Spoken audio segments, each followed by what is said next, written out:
Good evening, everybody. Welcome to the beginning of the programming for the 30th anniversary of the School of Global Policy and Strategy. This, as our 30th year, will both look back on the past and a number of the achievements of the school's faculty and students and its community engagement over these 30 years. But more importantly, the year will be dedicated to programming that will really explore the future of the 21st century as we live in a very tumultuous world, but a world that in some ways is changing along some of the broad lines of the initial premises of the school. In most particular ways, the school always believed that the 21st century would be marked by a shift in the focal point of global dynamics from the Atlantic region to the Pacific region. And I think that that's exactly what we are witnessing today. And when such shifts in the center of dynamics globally occur, there are many types of reverberations, many complications, some good in the long term, some troubling. But tonight we will be exploring one of the promising sides of the equation, the spread of technology as an innovation base and an application base around the Pacific region, bringing in people who have been excluded from part of the technological innovations of the 20th century. This will also be a time when, as themes, the school will explore three big themes. The first will be crafting 21st century policy, whether at the global or the local level. The second will be fusing technology and policy, exploring this interplay between technology and our policy choices for society, our strategy choices for business or for nonprofits, but also, in a sense, exploring some of the ways in which we're using technology to improve our ability to do tech policy analysis. And third, we'll be looking at what we're calling navigating an evolving political economy.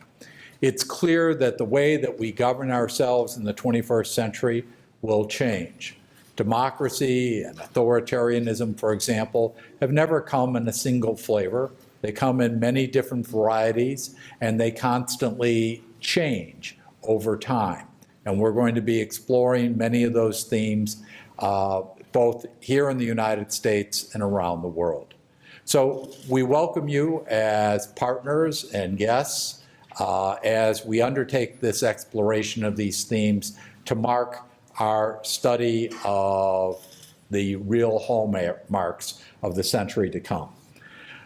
That said, tonight we are privileged to begin this exploration with a distinguished public servant, a person whose professional career has been very much centered on the use of digital technology to change the society of India for the better, whether in her leading of the e-schools initiative for the government of India, or her work in leading other important projects in the national e-governance project of India, or now as the Secretary of the Department of Telecommunications and the head of, as chair of the Telecommunications Commission. Aruna Sundararajan, has really stood out as a person who has both deep technical knowledge, good common sense, and willingness to deal with what are often some of the hottest regulatory political disputes in the world. The Indian telecommunications market is a market that is going through enormous consolidation of its competitive carriers, and that in itself is the basis for many lawyers and government affairs officials to find full employment around the clock. It is a time when technology companies are racing to establish the next generation of their profile in India, and many Indian companies are emerging as global competitors in the digital space. And it is a time where India is giving a lesson to the world that is really stunning. As somebody who in my own professional career has been involved in the issues of universal access to digital communications for a number of years, the breakthrough that India is on the verge of making is truly amazing, which is the promise of bringing broadband communications through mobile technology to rural India, really virtually completely by, is this right, the middle of 2020 is the projected date? A truly amazing achievement. So Aruna is going to share her insights and thoughts, both about these accomplishments to date and about the future.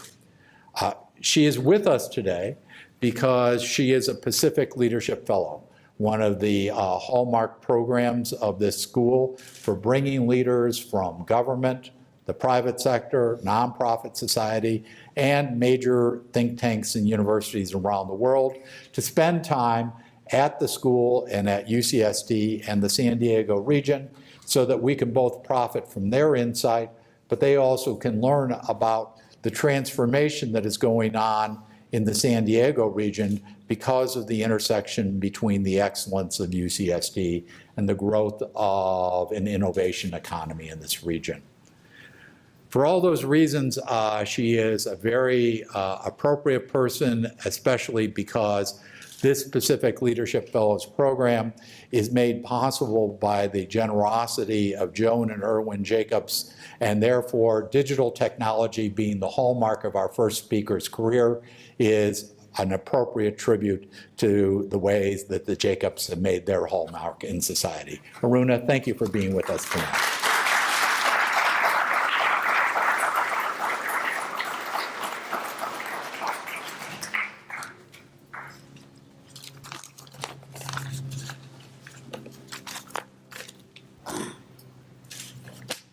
Thank you, Peter, for that introduction.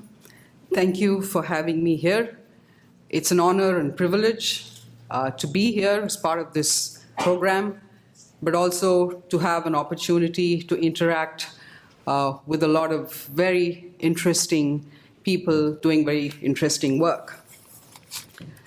Over the next half an hour or so, I will be speaking to you about some of the public policy challenges that we face in India as it enters a phase of intensive digitization under the Prime Minister, Mr. Modi's Digital India initiative. This is a national program for digitizing the country. And I thought it would be useful to structure this in three parts. First, look at the broader context in which digital regulation has been evolving from its early days.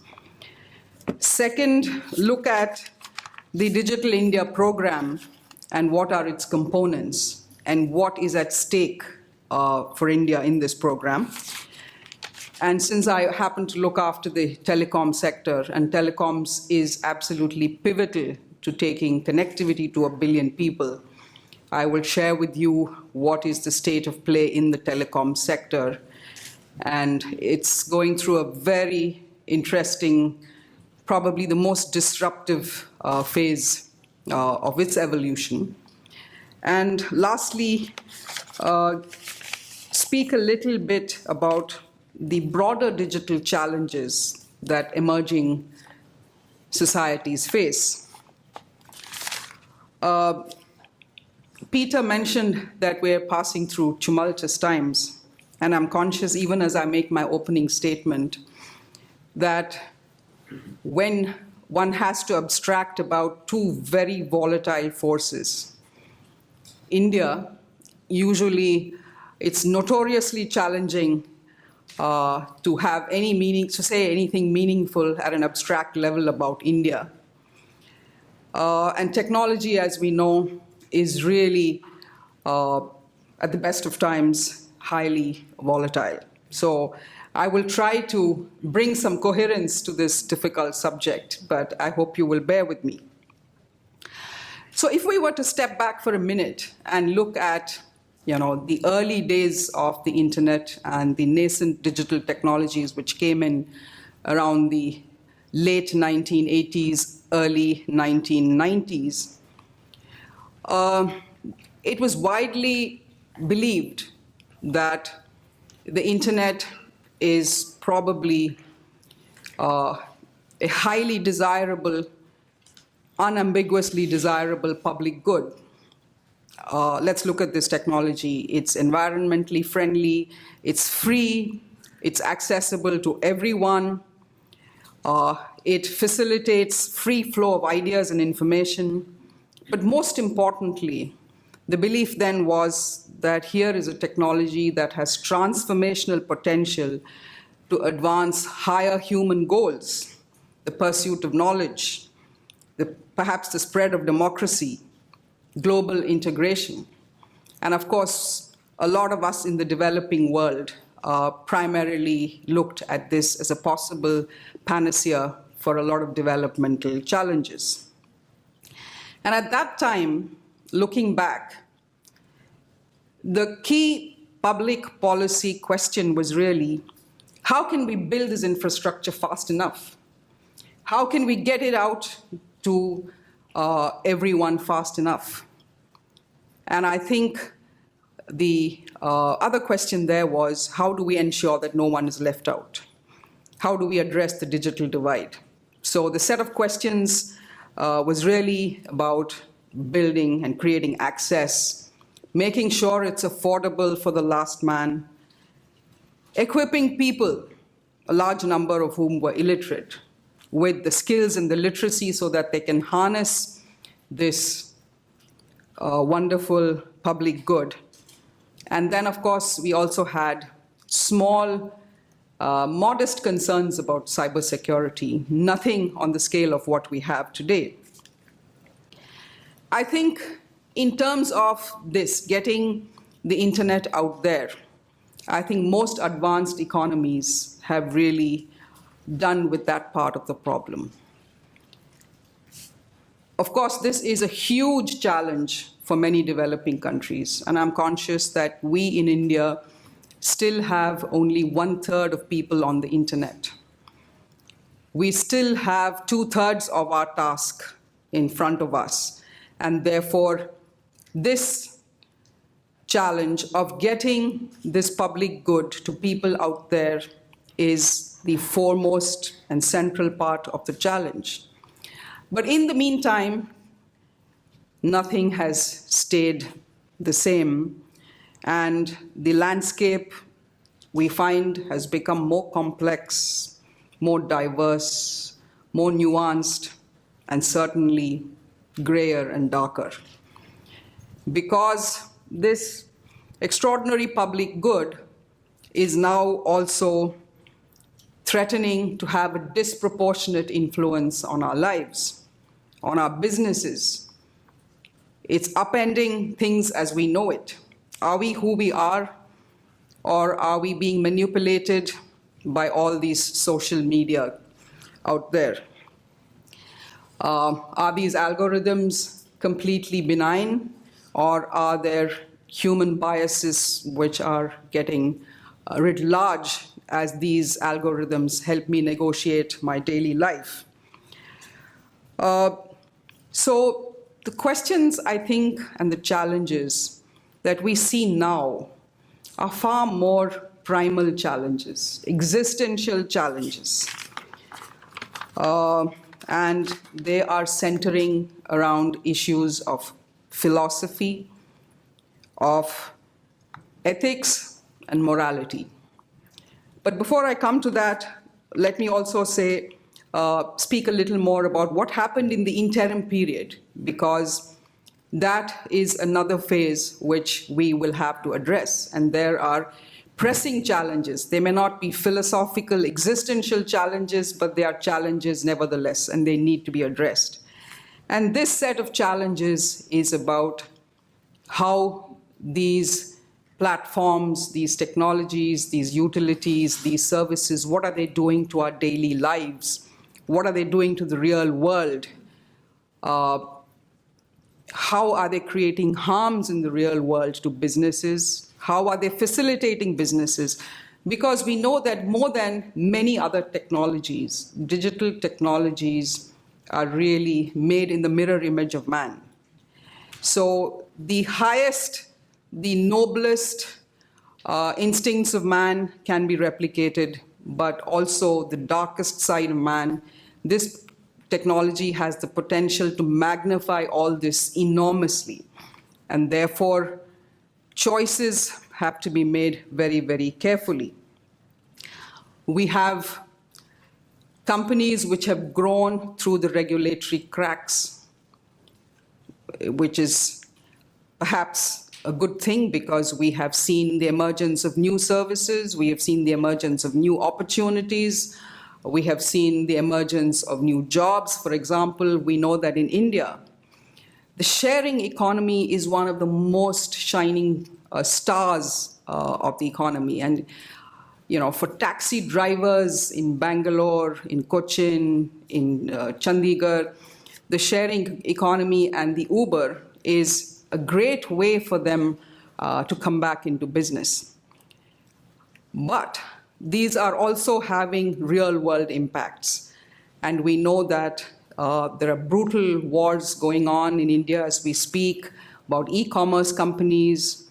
There are the Flipkarts of the world, and there are hundreds of small mom-and-pop stores which are being taken over. But there are also interesting collaborations emerging. I think for a long time, we wondered whether we would have to look at whether we would be looking at the death of the brick and mortar industry. But what we've seen since then is a lot of click and brick. And I think India is a classic example of how big technology platforms are actually improving efficiencies, improving outreach, delivering services to the unserved and the underserved.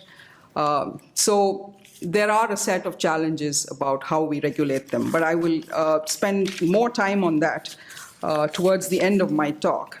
Now I'm going to sort of shift gears a little bit and look at this program of Digital India. Digital India, I think, is significant for two reasons. One, as I said, it is probably the most ambitious program of its kind to transform an entire economy and society. And not a small economy or society at that, but a subcontinent of 1 billion people. It is even more important because of the kind of aspirations attached to Digital India. For millions of people, they truly believe that digital is what is going to change their lives. And whether it is the political leaders or whether it's the small businessmen, all of them, it's truly remarkable because in a country like India, it's not often that you have rallying points. It's an intensely fragmented society in many ways, probably because of its diversity, but also accentuated by the fact that there are terrible inequalities as well. So it is rare to find a single mission, a single cause around which so many people rally. And because of its aspirational nature, Digital India is a program in which people really believe that for the first time they have an opportunity to change their lives. And they have seen some evidence of this because, as we know, until the early 1990s, until the tech boom happened in Bangalore and parts of southern India, there were very few opportunities for bright young people. But I think since then, the tech boom has paid enormous economic dividends. It's today a $150 billion export industry just in software. And so it's changed the fortunes of many, many people. So I think that is the kind of promise that people are seeing in Digital India. And the program was launched by the Prime Minister as soon as the government took office. He launched it sometime towards the end of 2014, and so now we're about 4 years into the program. Let me give you an idea of what are the components of the program, and then we will spend a little bit of time on what impact it has had on the country and its people. So the first pillar is that broadband should be available as a utility to every Indian. Second, that the citizens should get services on demand. And thirdly, that there should be skills and capacities created, particularly in the young, so that they can harness these new technologies. Now, one of the first things that India did, and I think this is perhaps worthwhile spending a few minutes on, is the Digital India architecture.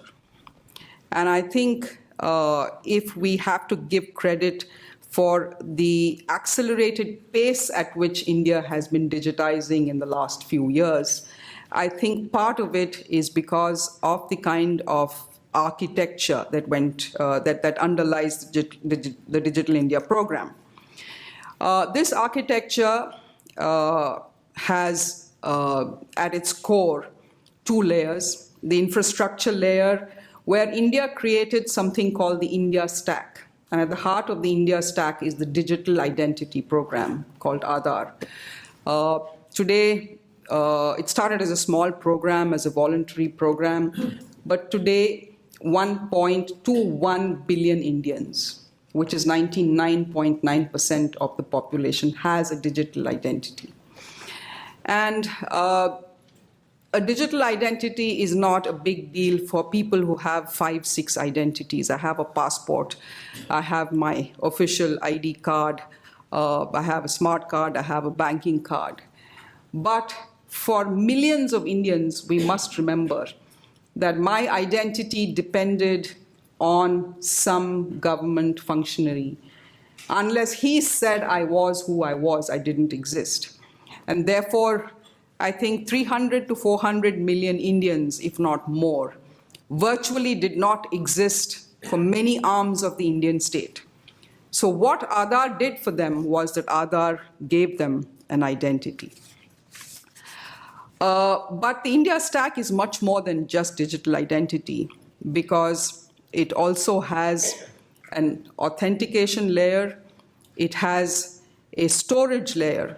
So when Prime Minister Modi launched this program, he said that every Indian would have a digital locker whereby you could buy an address on the cloud where you could store whatever information you wanted.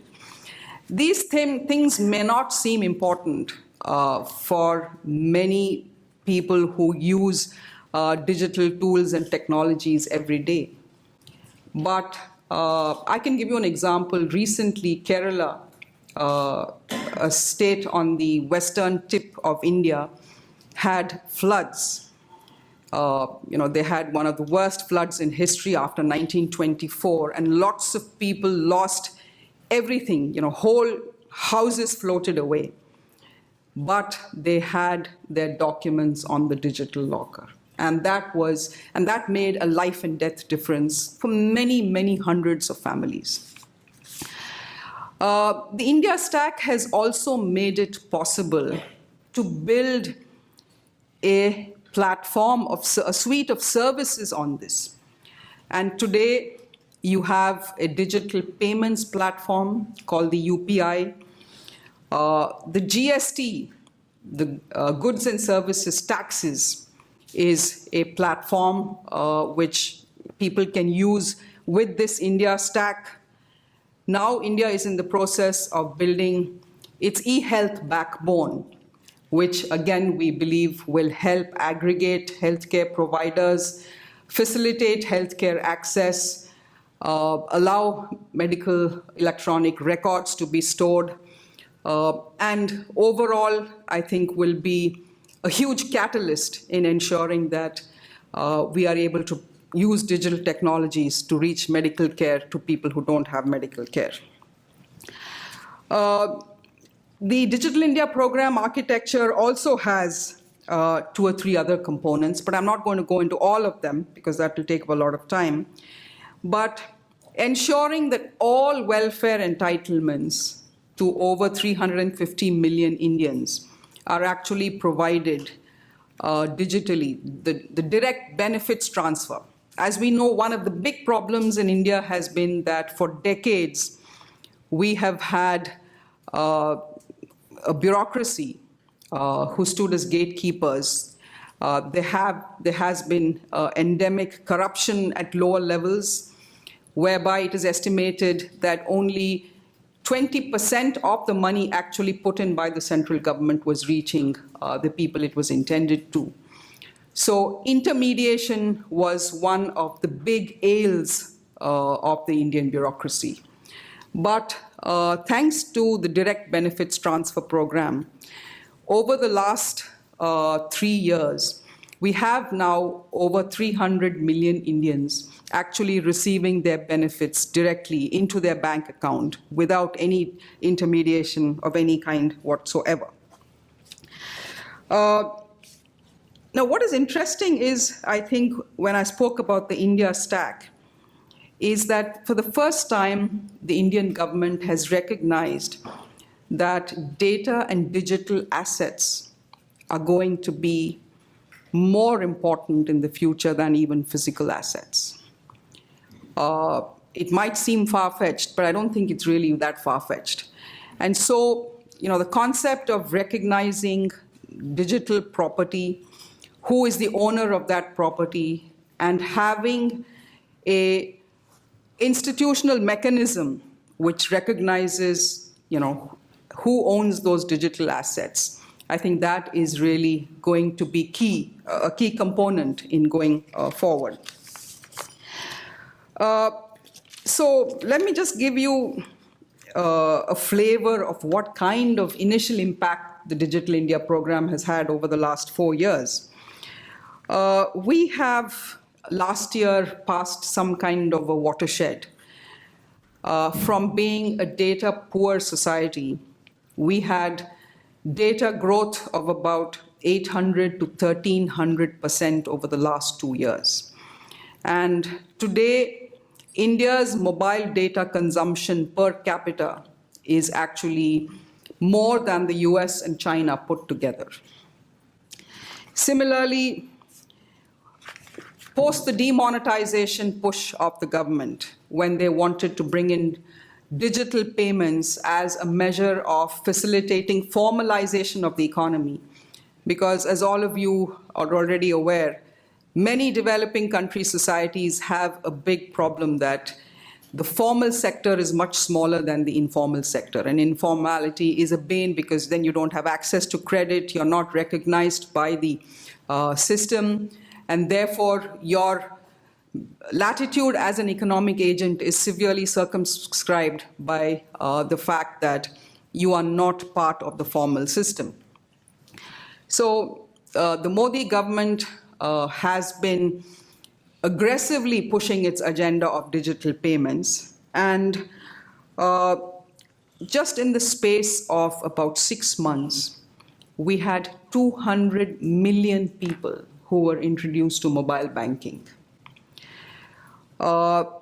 We had woefully short electronic point-of-sale infrastructure where people could go and cash in and cash out. But that was doubled again in 7 months from 1.5 to 3.5 million. And why I'm giving you these numbers is, because I really want to convey the massive effort that's going on in digitization. I think it's fairly unprecedented anywhere. Countries that have taken 10 years to do it, they might have taken 15 years, but we are India is in a phase where digitization is really happening at a tremendously fast rate. We have about 500 million people on the internet today. We have 1.2 million people who have mobile phones. We have 400 million smartphones. And the social media is today an integral part of many, many Indians. Many Indians who you would never expect would be users of social media. So we have 250 million Indians who are using the social media every day. And Facebook and WhatsApp have become huge platforms for social interaction. And I think I would challenge any country to show a similar example of such vibrant social exchanges as we have, probably too vibrant. As Amartya Sen says, we're an argumentative country, and I think these social media tools were designed for us. So the point is that while this has happened, I must also tell you that we have seen the business scenario in the country undergo some massive changes as well. We've seen the emergence of new digital leaders. We have seen, for example, payments company Paytm, which is not, went from 10 million to 100 million customers in the space of about 7-8 months. We have Flipkart, which again went from 3 or 4 million customers to 100 million customers, again in the space of a year. So there is, some fundamental changes happening. And I was struck by some visitor who came and said, I've been coming to India for 30 years, and hardly anything changed in this country. But for the first time, I'm beginning to see that, digital has really changed India, and it's made it much easier. My own, part of the part that makes me feel most encouraged and optimistic is that while digital technologies have certainly opened up enormous opportunities for the poor to get financially included, for peer-to-peer lending, for the rise of digital credit, for money transfers. In 2007, I had the opportunity to pilot the first mobile money transfer in India. And it was an extraordinary effort because I had to knock at the door of every regulator. And while I was told that I could do digital banking, no way poor people could be given access to digital banking. And what we were trying to do was, India has almost 100 million migrants internally. And these migrants have to send money to their homes. And it was an extraordinarily difficult exercise. Some of them would get hold of trucks which would take this money, and the money would reach after, 7 days or 10 days. So, seeing the kind of difficult, incidentally, opening a bank account could take you forever. Many people couldn't open bank accounts because they didn't have identities. So I think in a lot of ways, digital technologies have really made things much better. But most important of all, I think what it has done for women, for poor men in terms of empowerment, in terms of what it has done to liberate them from the clutches of an often difficult bureaucracy. And most important of all, I think it has really obliterated the distinction between hierarchies and people. Otherwise, no matter what service you go to in India, from your name, from your clothes, from where you come from, you can immediately say what category of, what economic category you come from. It's an unfortunate reality. We hope it is changing, but it's not changing fast enough. But the mobile and digital technologies, fortunately, do not make that distinction. And I think that is the greatest and the most significant impact that digital technology has had on India. But we have a lot of distance to go. And as I said, telecoms is at the heart of ensuring that these benefits, that these fantastic opportunities that I spoke about, actually reach 1 billion people. This is also important because the backbone of infrastructure, I think, has definitively shifted from physical to digital. Telecoms is no longer a vertical, it is a platform. And I was with Qualcomm yesterday, and the kind of future they're speaking about, where there's an ubiquitous fabric of connectivity, I think for that, getting the telecom regulatory and policy piece right is going to be critical. And so I just want to spend a couple of minutes on the telecom sector.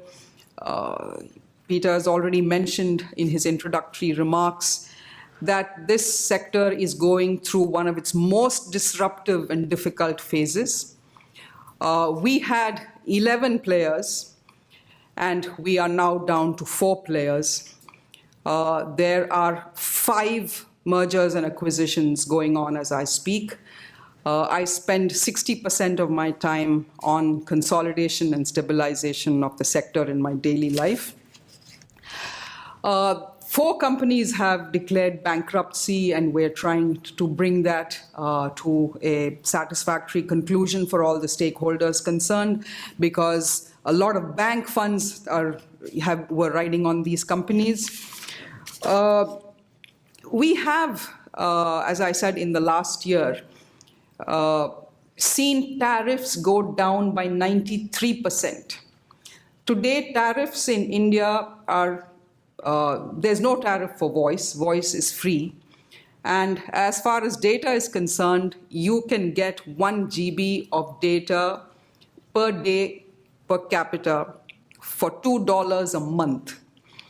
So I think a lot of people are asking, how is this sustainable and where is the money going to come from for further investments? But we are working on, we just released our new telecom policy, and we estimate that if India wants to provide broadband to every one of its citizens, which we have declared that we will by 2022, then we would need nothing less than $100 billion of investment. So big public policy challenges and regulatory challenges in the telecom sector are, how are we going to stabilize this sector in the short run? How are we going to keep innovation going? Because in the name of protecting incumbents, clearly we cannot afford to throw away the baby with the bathwater. We have to get manufacturing in, because India is today at an unsustainably high level of imports for telecom equipment. And I think the country is also looking at how we can build core IPR. I'm happy to note that we had good interactions with Qualcomm, and Qualcomm is, of course, the world leader in 5G, and we are going to be looking to actively work with them to bring 5G to India at the earliest.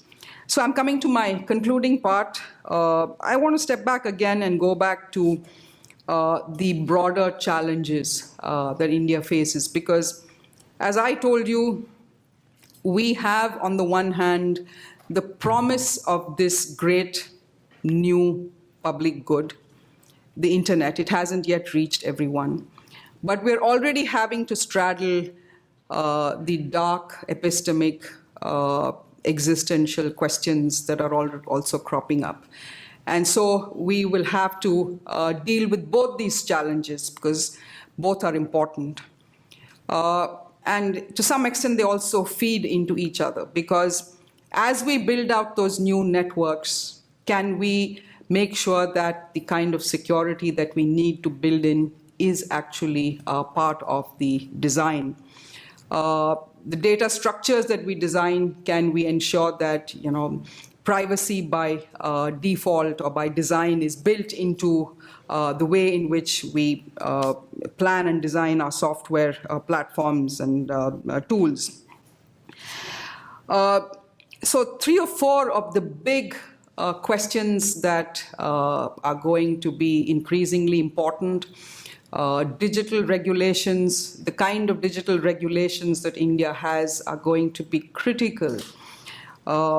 So how we negotiate the fine line between privacy and security, how we regulate the social media and fake news, because India, as some of you may know, has been at the receiving end of some of the, abuse of the social media, where it has resulted in some fairly horrendous crimes against innocent people.